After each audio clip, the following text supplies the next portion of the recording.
নির্বাচন কমিশনে ষষ্ঠ দিনের মতো চলছে মনোনয়নপত্র বাতিল হওয়া প্রার্থীদের আপিল শুনানি। এ নিয়ে আরো জানাতে সরাসরি যুক্ত হচ্ছেন সহকর্মী ইউসুফ ভুইয়া।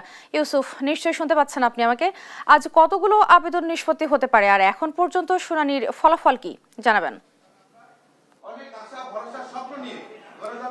ষষ্ঠ দিনের মতো যে আপিল শুনানি, সে আপিল শুনানি কার্যক্রম চলছে। আপনি জানেন যে 10টা থেকে কার্যক্রম শুরু হয়েছে, এখনো কার্যক্রম চলছে। এখন পর্যন্ত আমাদের কাছে যে তথ্য রয়েছে সেই তথ্য অনুযায়ী 5টি আপিল শুনানি সম্পন্ন হয়েছে এবং 5টি আপিল শুনানির মধ্যে 3টি আপিল শুনানি, 5 নম্বর আপিল শুনানি এখন চলছে আমরা আপিল শুনানি কক্ষে, এবং 3টি আপিল শুনানির মঞ্জুর করেছে নির্বাচন কমিশন এবং একটি পেন্ডিং রেখেছে। যেহেতু যে আপিল শুনানি আসলে পেন্ডিং রেখেছে, তারা বলেছেন যে দ্বৈত নাগরিকের কারণে ইস্যুতে এইটি পেন্ডিং রেখেছে, এবং আরেকটি ইস্যু ছিল তিনি আসলে দেশের বাইরে এখনো যুক্তরাষ্ট্রের নাগরিক কিনা এই প্রমাণে দিয়ে দেওয়ার পর আসলে তার আপিল মঞ্জুর করবে। তাকে 17 তারিখ সময় দিয়েছে নির্বাচন কমিশন। এবং আপনাদেরকে জানিয়ে রাখি যে আজকে ষষ্ঠ দিনের মতো যে আপিল শুনানি, সেই আপিল শুনানিতে 381 থেকে 480 নাম্বার যেই ক্রমান্বয়ে ক্রমিক নম্বর রয়েছে আবেদনকারী, সেই আবেদনকারীদের আজকে আপিল শুনানি চলছে এবং এই আপিল শুনানি বিকাল 5টা পর্যন্ত চলবে এবং 2 ভাগে এই আপিল শুনানি চলবে।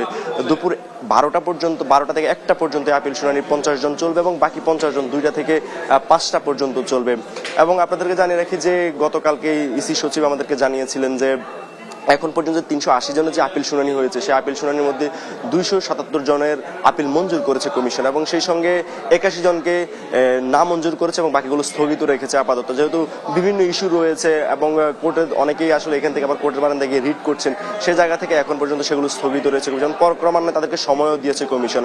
এবং আরেকটি খুব গুরুত্বপূর্ণ বিষয় তিনি বলেছিলেন যে পোস্টাল ব্যালটের যে বিএনপির যে অভিযোগ যে তাদের আসলে নিচে রাখা হয়েছে, সেই জায়গাতে তিনি স্পষ্টই বলেছেন যে আসলে এটা আসলে গ্যাজেটের যে হিসাব রয়েছে সে অনুযায়ী আসলে করা হয়েছে। এবং আপনাদেরকে বলছিলাম যে আজকে দুপুরে কিন্তু আরেকটি ঘটনা হচ্ছে, দুপুর 12:30টায় বিএনপির একটি প্রতিনিধি দল আসবে নির্বাচন কমিশনে সালাউদ্দিন আহমেদের নেতৃত্বে এবং নির্বাচনের বিভিন্ন আইন শৃঙ্খলা সহ বিভিন্ন ইস্যু নিয়ে তারা আলোচনা করবেন এখানে। তো বিকাল 5টা পর্যন্ত আপিল শুনানি চলবে। এখন পর্যন্ত 5টা শুনানি হয়েছে আপিল কক্ষে। তো এই ছিল সর্বশেষ আমার কাছে নির্বাচন কমিশন থেকে।